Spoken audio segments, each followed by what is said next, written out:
Hola mis queridos hermanos y amigos, un saludo muy pero muy especial para todos ustedes en esta hora. Qué bueno estar de nuevo con ustedes para traerles otra enseñanza de la palabra de Dios. Y el día de hoy estoy muy pero muy feliz porque vamos a estudiar, creo que uno de los salmos más conocidos a nivel de los lectores de la Biblia. Es el Salmo capítulo número 27. Así que les voy a invitar para que no se vayan a desconectar, quédense aquí, no se vayan a mover, porque lo que viene para ustedes esta hora es una palabra fresca de parte de Dios. Si alguien aquí está experimentando un momento de crisis, de angustia, de dolor, de adversidad, este salmo es el salmo que usted necesita escuchar. Así que por favor les invito a que se queden hasta el final del video, no se vayan a mover, no se vayan a ir, concéntrense en el estudio del día de hoy y bueno, vamos a orar entonces para que el Señor sea hablando a nuestra vida. Amado Dios, en esta hora te damos gracias. Gracias porque nos das la oportunidad de venir una vez más a estudiar tu palabra. Gracias por la fuerza que nos das, el vigor, la sabiduría. Gracias también, Señor Jesús, por cada una de las personas que se conectan, por todos los que están allí tan pendientes de los estudios, que diariamente están estudiando con nosotros, que diariamente nos dejan un comentario. Oro por ellos, oro por sus familias, para que seas hablándoles a través de la palabra. Si alguien aquí necesita fuerzas, que este día, a través de este estudio, reciba esas fuerzas, reciba ese vigor y que sea transformado su corazón. Te lo pedimos en tu santo nombre, Jesús de Nazaret. Amén y amén. Muy bien, vamos a empezar el día de hoy entonces con el análisis de el Salmo capítulo número 27. Este salmo lleva por título Jehová es mi luz y mi salvación. Así se titula este hermoso pasaje. Jehová es mi luz y mi salvación. Y el subtítulo es Salmo de David.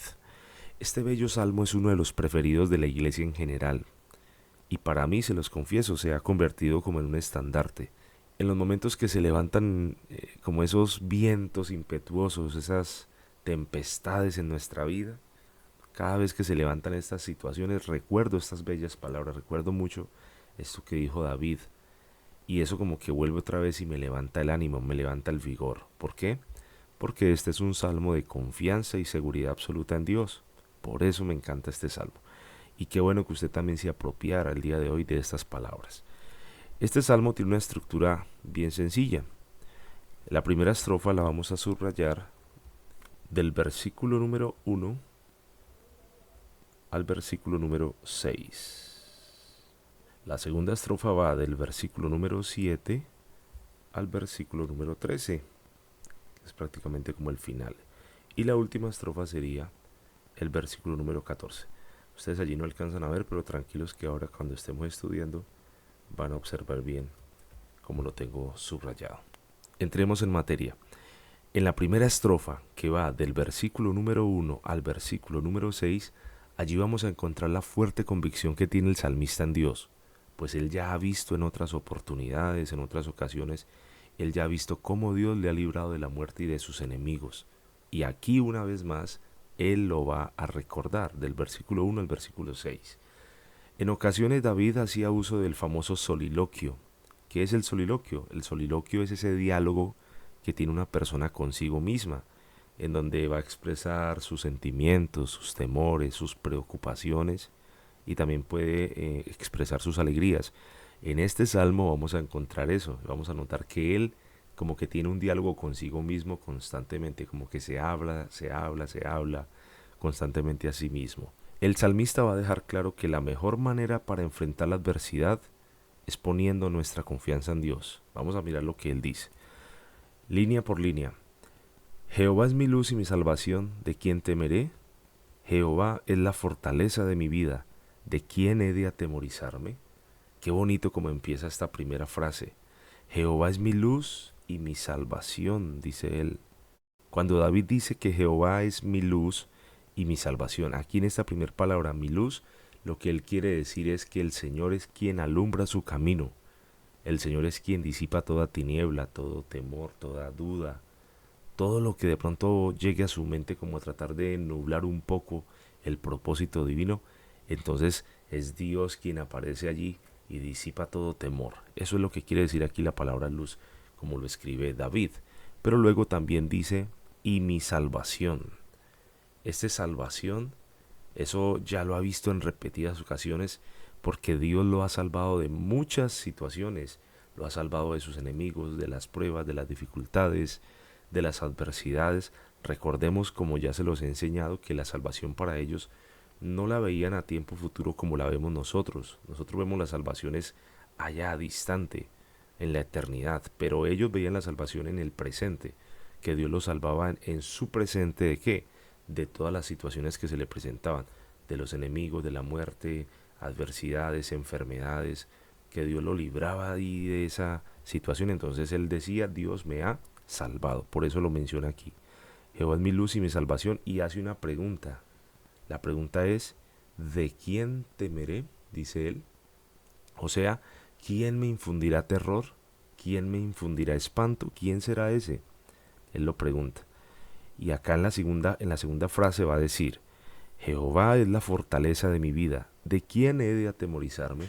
Esto quiere decir, el Señor es mi lugar seguro, mi refugio, mi única esperanza. Y vuelve a hacer otra pregunta, ¿de quién he de atemorizarme? Él pregunta allí. Y cuando dice de quién he de atemorizarme, lo que quiere decir es, ¿de quién he de tener miedo? Y aquí voy a decir algo, y es que es de humano sentir miedo, y de alguna manera el miedo es un sentimiento que nos sirve para estar alertas. El miedo sirve para eso, para alertarnos.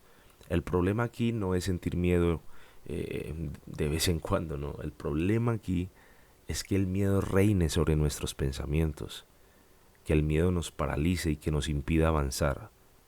Ahí es donde radica el verdadero problema. Y sobre todo cuando ese miedo es producido por terceros, por una persona, por alguien que quiere hacernos daño.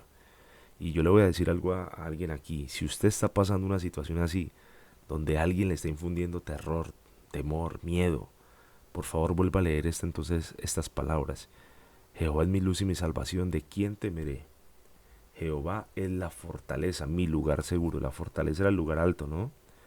El lugar seguro. Él es la fortaleza de mi vida. ¿De quién he de atemorizarme? Muy bien, vamos a pasar al siguiente versículo. Dice, cuando se juntaron contra mí los malignos, mis angustiadores y mis enemigos, para comer mis carnes, ellos tropezaron y cayeron. Muy bien, esta palabra juntar aquí, cuando se juntaron, esta palabra viene del hebreo karab, y karab quiere decir reunirse o acercarse. La pregunta es, ¿quiénes se reunieron? Y él lo va a mencionar, aquí lo va a decir. Se reunieron tres clases de personas. Las primeras que él va a mencionar es los malignos, luego va a mencionar los angustiadores y luego va a mencionar a los enemigos. ¿Quiénes son los malignos? Los malignos son los malvados, los que afligen, los que traen ruina, esos son los malignos. ¿Quiénes son los angustiadores? Los angustiadores son los que sirven de estorbo. Y desde el significado original, los que producen estrechez, los que hacen que una persona como que se sienta cada día más como más estrecho, por todo lo que hacen, ¿no? No de manera tal vez literal, pero sí de manera como que con todo lo que hacen que la persona viva estresada. Eso es lo que son los angustiadores. Y los enemigos allí son los que lo odian a muerte a él, los opositores, los adversarios. ¿Para qué se reunieron entonces los malignos, los angustiadores y los enemigos de él? Aquí está, para comer sus carnes, y dice también que ellos tropezaron y qué, y cayeron. Cuando habla aquí de comer sus carnes, aquí lo que está haciendo David es prácticamente igualarlos a ellos, a los animales salvajes, o sea, los está poniendo como al mismo nivel. Está colocando a los perversos al nivel de los animales salvajes, de esos que se comportan de manera irracional, que no piensan, que no tienen la capacidad de meditar en sus actos, sino que todo lo quieren hacer desde el instinto, ese instinto malvado, destructor, dañino. Aquí lo que le está diciendo es eso, porque son faltos de cordura, y como son faltos de cordura, va a ocurrir algo, y es que dice él que ellos tropezaron y que y cayeron. Ese tropezaron viene del hebreo kashal, y kashal significa tambalear. Y cuando tambalean, después de tambalear va a ocurrir algo. ¿Qué ocurre? Ellos cayeron, o sea, se fueron a tierra. Aquí lo va a decir David. Muy bien. Versículo número 3. Aunque un ejército acampe contra mí, no temerá mi corazón. Aunque contra mí se levante guerra, yo estaré confiado. Esta frase era muy común dentro del ejercicio militar de la época, ya que los ejércitos que querían conquistar un reino, lo que hacían ellos era acercarse y armaban allí muy cerca de sus enemigos, armaban una tienda de campaña o alguna carpa. Era una forma de como de infundir miedo al ejército rival o de infundir respeto. Pero en la siguiente frase o en el siguiente versículo vamos a ver lo que dice el salmista sobre eso, que aunque un ejército acampe contra mí, en la siguiente frase entonces dice él, no temerá mi corazón, o sea, no me voy a doblegar al miedo, no me voy a doblegar frente a esa amenaza. Aunque contra mí se levante guerra, yo estaré confiado. Ese ejército no solo quiere acampar alrededor de él, no, ese ejército decide atacar, ese ejército se quiere levantar a hacerle la guerra. Cuando habla de estar confiado es, me voy a apresurar a refugiarme en mi lugar seguro. Y ese lugar seguro usted y yo ya sabemos quién es o de quién es que está hablando aquí el salmista. Versículo número 4. Una cosa he demandado a Jehová, esta buscaré, que esté yo en la casa de Jehová todos los días de mi vida para contemplar la hermosura de Jehová y para inquirir en su templo. Una cosa he demandado a Jehová, esta buscaré, dice él. Esta palabra buscaré viene del hebreo bakash, y bakash quiere decir afanarse. Pero esta palabra tiene una implicación y es que específicamente es una búsqueda que va a ser de Dios, pero en alabanza y en adoración. O sea, no lo va a hacer desde el lamento, desde el lloro, desde la preocupación, no, sino que va a buscar a Dios en alabanza y en adoración. Se va a entregar totalmente al reconocimiento de Dios, al reconocimiento de todos los atributos divinos, de todo lo que Dios es para él y de lo que ha hecho en su vida. Eso es lo que significa ese bakash o este buscaré. ¿Y qué es lo que David va a buscar? Pues miremos, aquí lo dice en la siguiente frase, que esté yo en la casa de Jehová todos los días de mi vida. Aquí lo que quiere decir David es que él anhela vivir o anhela hacer morada en la casa del Señor. Él no quería ir de visita, él en realidad quería vivir allí, pero a él no se le permitía esto. ¿Por qué? Porque recordemos que los únicos que podían estar cerca a este lugar o que pudiesen vivir allí eran los sacerdotes, y David no era sacerdote sino que era rey, pero él quería y él anhelaba eso. Él dice que esté yo en la casa de Jehová todos los días, ¿sí ven? O sea, no quiero vivir alejado de esa casa, no quiero estar lejos, no quiero ir de visita nomás, quiero estar cerca. ¿Y para qué David deseaba vivir allí? Miremos, él lo dice en la siguiente frase, para contemplar la hermosura de Jehová y para inquirir en su templo. Cuando habla de contemplar aquí, lo que quiere decir es que él desea mirar fijamente esa gloria. Él quiere tener un contacto directo con la presencia de Dios, de manera que no se le pierda ningún detalle de Dios. No lo quiere perder de vista, él quiere todo el tiempo estar observando, teniendo toda esa capacidad pues de contemplar, de deleitarse, de observar esa gloria. No quiere que otros vengan y le cuenten, como muchas veces sucede. No, mira, Dios hizo esto en mi vida, Dios me sanó, Dios restauró mi hogar, Dios perdonó, Dios hizo esto y lo otro. ¿Y cuándo es que nosotros lo vamos a observar? ¿Cuándo es que nosotros lo vamos a contemplar? ¿Cuándo es que va a venir a mi vida ese contacto con la presencia de Dios? Aquí lo que va a decir David es eso. Yo quiero estar cerca de tu casa, quiero vivir en tu casa porque quiero fijarme en ti detalladamente. No quiero perderte de vista. Versículo número 5. Porque él me esconderá en su tabernáculo en el día del mal, me ocultará en lo reservado de su morada, sobre una roca me pondrá en alto. Cuando dice que él me esconderá en su tabernáculo, aquí en estas palabras David lo que él quiere expresar es la seguridad que emanaba del lugar donde reposaba el arca de Jehová. El pueblo de Israel sabía perfectamente que el tabernáculo de reunión, ese tabernáculo que edificó allá en la antigüedad Moisés por petición de Jehová, ese no era cualquier tienda de campaña, sino que ese lugar representaba para ellos el lugar más seguro. ¿Y por qué era el lugar más seguro? Porque allí no reposaba cualquier dios, sino que allí reposaba, como ellos mismos lo llamaron, Jehová de los ejércitos. Por eso David dice que el Señor lo esconderá en su tabernáculo en el día del mal, en el día de la angustia, en el día de la aflicción, en el día del dolor. Eso es el día del mal. En la siguiente frase dice, me ocultará en lo reservado de su morada. Si cogemos estas palabras y las analizamos a la luz de lo que era el tabernáculo de reunión, entonces tenemos que preguntarnos cuál era el lugar más reservado de esa casa, o cuál era el lugar más íntimo de esa casa. Pues el lugar más íntimo del tabernáculo de reunión era el lugar santísimo, que era precisamente el espacio donde reposaba el arca de Dios, que era donde estaban los dos querubines que se tocaban con sus alas, y luego va a decir, sobre una roca me pondrá en alto. Aquí hace alusión a qué, a las fortalezas, a esos lugares altos, a esos lugares que se elevaban para defenderse de sus enemigos, para que sus enemigos no pudieran llegar hasta allí.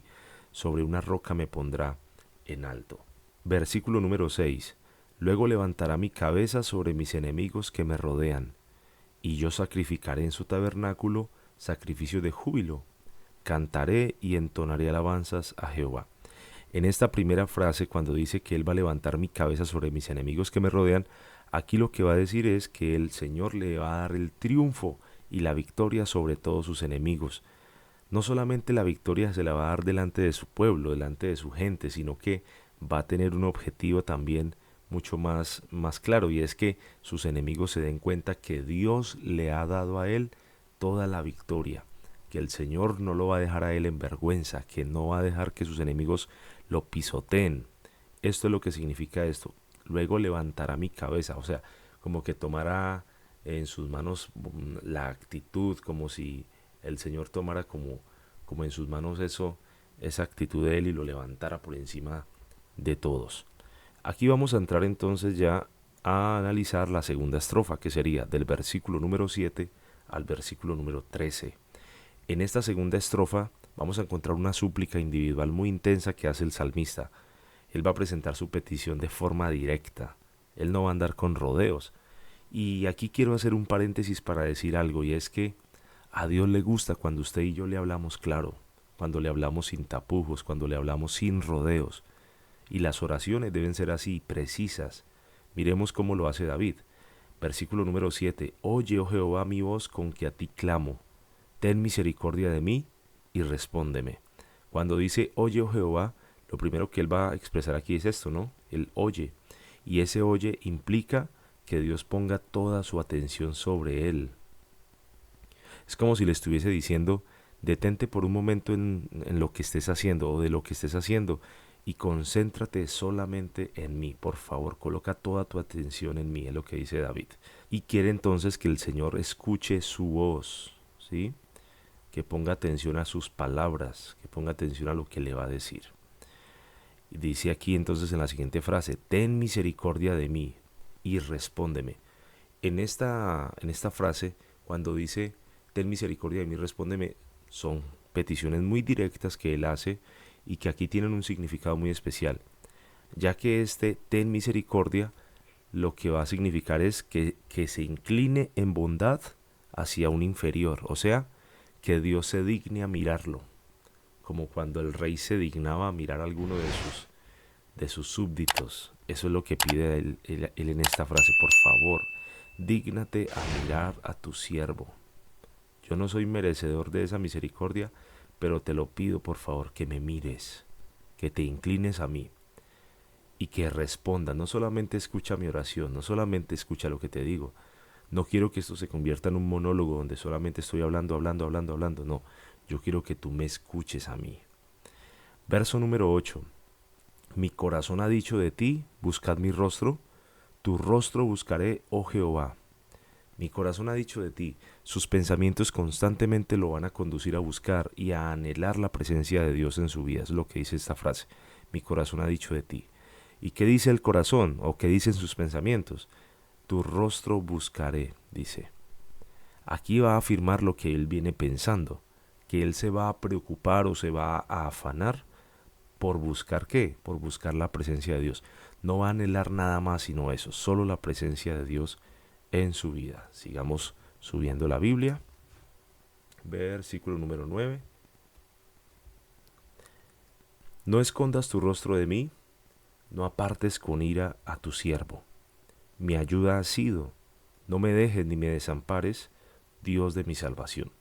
Cuando dice que no escondas tu rostro de mí, aquí esta primera frase, lo que quiere decir es, no te encubras de mí, o no alejes de mí tu rostro, no alejes de mí tu mirada. Recordemos que Él va a querer toda la atención de Dios, entonces no quiere sentir a Dios ausente, Él lo quiere tener cerca. No apartes con ira a tu siervo. Esta palabra ira aquí, cuando habla de que no apartes con ira a tu siervo, es no lo retires con indignación. Y es el ejemplo que va a utilizar David en otros capítulos para referirse al soplo que sale del hocico de aquellas bestias, de aquellos animales. Por ejemplo, los toros. Esos toros, cuando están muy enfurecidos, lo que hacen es resoplar. Y cuando habla David de la ira, entonces va a hacer uso de esa misma imagen, como si Dios estuviese así, haciendo fuertemente un soplo desde su nariz, y eso va a demostrar cierta actitud de enojo. Entonces lo que Él pide es, no me apartes con indignación, con ira, no quites de mí, Señor Jesús, no, tu presencia no me separe, ¿sí? No me alejes. Y dice Él aquí, tu siervo. Entonces se va a reconocer como un siervo de Dios, como un sirviente, como alguien que está allí al pendiente de lo que Dios diga. Y en la siguiente frase dice, mi ayuda ha sido. La palabra ayuda, escuchemos lo que voy a decir aquí. Esta palabra ayuda viene del hebreo esra, que significa auxilio o socorro. Y esta palabra se desprende de la misma palabra que fue usada para referirse a la mujer que Dios hizo para Adán. O sea, a la ayuda ¿qué? A la ayuda idónea. Esa ayuda idónea en el hebreo es eser. Y ese eser significa proteger o socorrer. Entonces aquí vamos a abrir un paréntesis para decir que la mujer tiene un propósito divino para el varón. ¿Cuál es el propósito divino que Dios ha colocado en la mujer? Ser el socorro del hombre. Eso es el eser. La mujer por eso es que tiene ese instinto de protección. Siempre está buscando la manera de proteger a los suyos. Ahora bien, no quiere decir que el hombre no lo tenga, sino que me refiero es que desde el principio, en ese sentido, es una cualidad divina que Dios colocó en la mujer, en el proteger, en el ayudar, en el estar pendiente. Por eso acá David va a referirse a esta palabra, mi ayuda, ¿sí? Es ese instinto que tiene de protegernos.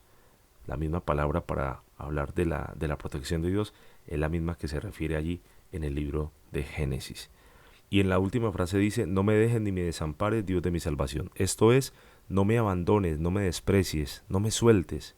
Eso es lo que él va a decir en esta frase. Y va a terminar recordando que Dios es su Salvador. Dios de mi salvación. Muy bien, ¿cómo vamos hasta aquí? Espero que vayamos muy bien. Estamos analizando paso a paso el pasaje. Así que no se vayan a desconcentrar. Déjenme en un comentario. Escríbanme en algo por acá para estar leyendo. Y a los que están nuevos, los que llegaron por primera vez a este canal, les invito para que se suscriban y de esa manera puedan estar recibiendo todas las enseñanzas que subimos aquí diariamente. Versículo número 10 dice, aunque mi padre y mi madre me dejaran, con todo Jehová me recogerá. Él lo que va a decir aquí es, aunque mis padres me abandonen, aunque mis padres me rechacen. Y aquí él no está hablando solamente del momento del nacimiento, sino que él está hablando de todo el curso de la vida, donde quizá por alguna circunstancia esos padres terminen rechazando a sus hijos y de alguna forma como que rompiendo ese vínculo sagrado llamado familia. Puede ser que aquí hoy, el día de hoy, haya alguien que sus padres lo han rechazado por alguna situación. Si hay alguien así, yo le quiero decir algo. Por favor, tómese su tiempo para leer la promesa que viene a continuación. Aunque mi padre y mi madre me dejaren, la promesa es esta, con todo Jehová me recogerá. Este con todo, aquí en el hebreo, no existe en el original esta palabra con todo, esta frasecita. Simplemente en el hebreo original dice, y el Señor me recogerá, y Jehová me recogerá. Y pongamos cuidado al significado de la palabra recoger aquí. ¿Qué significa la palabra recoger? La palabra recoger significa amontonar, reunir o restaurar. ¿Y qué es lo que va a restaurar o qué es lo que va a reunir? Seguramente es como si de alguna forma estuviese diciendo, Voy a reunir los pedazos que han quedado de un corazón que fue rechazado por sus padres. Este recogerá es, voy a reunir esos pedazos que están destrozados, que ese corazón que se ha destrozado. ¿Por qué? Porque hubo un papá, una mamá que lo rechazó. Cuando un padre rechaza a su hijo, lo que está haciendo es quebrarlo en 1000 pedazos. Pero la promesa de Dios es que aunque él se sienta así, aunque se sienta roto, aunque se sienta destruido, el Señor tiene el poder para restaurar aquello que está dañado, para restaurar aquello que está herido. El Señor me recogerá. Versículo número 11. Enséñame, oh Jehová, tu camino, y guíame por senda de rectitud a causa de mis enemigos. Enséñame, él va a regresar aquí a la súplica intensa. Él va a decir, por favor, instrúyeme, pero si tienes que usar la vara, tienes que usar la disciplina, hazlo. Eso ya lo había explicado en el capítulo anterior. Por aquí voy a dejar la tarjeta para que la miren. Entonces él dice, enséñame, oh Jehová, tu camino, tu senda, y guíame por senda de rectitud. Cuando habla de guíame, está hablando es pastoréame, encamíname por la senda derecha. Yo no quiero andar por sendas torcidas, quiero andar por lo derecho. Y dice él, a causa de mis enemigos, esto es, porque estoy rodeado de muchos adversarios. Entonces va a pedir que el Señor le enseñe el camino y que lo pastoree, porque tiene enemigos al acecho y no quiere caer en manos de ellos, no quiere caer en presencia de ellos. Versículo número 12. No me entregues a la voluntad de mis enemigos, porque se han levantado contra mí testigos falsos y los que respiran crueldad. Cuando dice que no me entregues a la voluntad de mis enemigos, lo que él está diciendo es no me abandones o no me sueltes ante ese deseo perverso que tienen ellos. No me dejes en sus manos, no dejes que me dañen, no dejes que me ataquen. No me entregues a esa voluntad de ellos, porque se han levantado contra mí testigos falsos. Aquí voy a decir algo. En aquella época, cuando alguien era juzgado, solamente importaba el testimonio del testigo delante del juez, ya que no se contaba con un abogado defensor, tampoco había un fiscal, tampoco había alguien que de pronto viniera como se hacen hoy los juicios, un abogado defensor o un fiscal que es el que acusa. No, sino que en esa época lo único que había para determinar si una persona era inocente o era culpable era simplemente un testigo, alguien que estuviera al lado del acusado para decir, esta persona es inocente por esto y por esto, o esta persona es culpable por esto y por esto. Y el juez, con respecto al testimonio que se daba allí, él iba a determinar si absolvía al acusado o lo condenaba. Y aquí David va a decir que se han levantado contra él testigos falsos, o sea, personas que han venido a hablar cosas que no son ciertas, mentiras, falacias, y lo peor de esto es que han convencido a otros también, porque cuando una persona viene y cuenta cosas que no son ciertas, no sé por qué, pero hay algunos que le prestan más cuidado a la mentira que a la verdad y terminan creyendo lo que estas personas les dicen. Y dice él acá, y los que respiran crueldad. Aquí cuando habla de los que respiran crueldad es los que suspiran, los que se gozan haciendo lo malo, los que hacen de alguna forma como cuando una persona está enamorada, ¿no han visto? Que suspira, como que toma aire y esto es lo que él está diciendo. Estos hacen ese acto de tomar aire, pero pensando es en hacer lo malo, o sea, deleitándose en la maldad. Versículo número 13. Hubiera yo desmayado si no creyese que veré la bondad de Jehová en la tierra de los vivientes. Aquí lo que está dejando claro es que si no hubiese tenido la fe en que Dios le iba a mostrar su bondad, en que Dios le iba a mostrar su misericordia, seguramente él había desfallecido. Él tenía una esperanza y él se aferraba a esa esperanza de tal manera que esa esperanza era lo único que lo mantenía en pie. Por eso lo va a decir, hubiera yo desmayado si no creyese, si no tengo esperanza, si no tengo fe, ya me hubiera muerto, ya hubiese desfallecido. Si no hubiese creído que voy a ver la bondad o el favor de Dios en la tierra de quienes, en la tierra de los vivientes. Esto quiere decir en la vida. O sea, él no espera recibir la bondad de Dios en la muerte, aunque obviamente la palabra de Dios dice que él nos guiará aún más allá de la muerte. Lo que David está diciendo es, yo no espero que la bondad se manifieste ya cuando ya no tenga vida, no, yo quiero es ver la bondad aquí, hoy, en mi presente, en el lugar donde yo resido, donde están los vivos. Aquí es donde yo espero ver la bondad de Dios. Y ya llegamos entonces al versículo 14, que sería la última estrofa, y es el final de este hermoso salmo. Aguarda a Jehová, esfuérzate y aliéntese tu corazón. Sí, espera a Jehová. Este aguarda a Jehová viene del hebreo kavá, y kavá significa atar o ligar. Él lo que quiere decir es que quiere vivir ligado al Señor, ser uno con el Señor. Él no quiere vivir separado del Señor. Este esfuérzate y aliéntese tu corazón. En este contexto viene el hebreo hazak y significa abrazar, esfuérzate. Abrazar o agarrarse fuertemente. De alguna manera quiere volverse obstinado. Y cuando dice aliéntese tu corazón, él lo que está diciendo es cobre ánimo o esté alerta a tu corazón. Y va a cerrar con broche de oro toda su petición con la misma intención con la que inició el versículo 14. Él va a decir, sí, espera a Jehová. Cuando habla de esperar, no habla solamente de sentarse o de quedarse quieto allí, como decimos, esperando una respuesta. No, esta espera es exactamente el mismo significado del aguarda. O sea, lígate a Jehová o átate a Jehová, ¿sí? No quiere tener al Señor lejos, es unido los dos. Si estoy unido al Señor, puedo soportar lo que sea. Si estoy con Dios, puedo soportar cualquier ataque, cualquier adversidad, cualquier situación. Llámese enfermedad, llámese problema económico, llámese una situación difícil en la familia, cualquier situación que se presente en nuestra vida. Si estamos ligados al Señor, si estamos atados al Señor, la vamos a poder soportar. Gracias a Dios porque hemos llegado ya entonces al final de este hermoso salmo. Espero que hayan sido tocados a través de la palabra el día de hoy, que Dios les haya hablado. Y bueno, como siempre los invito, déjenme en un comentario, déjenme su opinión y los voy a esperar en una próxima oportunidad. Que Dios me los bendiga, que Dios me los guarde y que tengan un excelente resto de día. Bendiciones para todos. Chao, chao.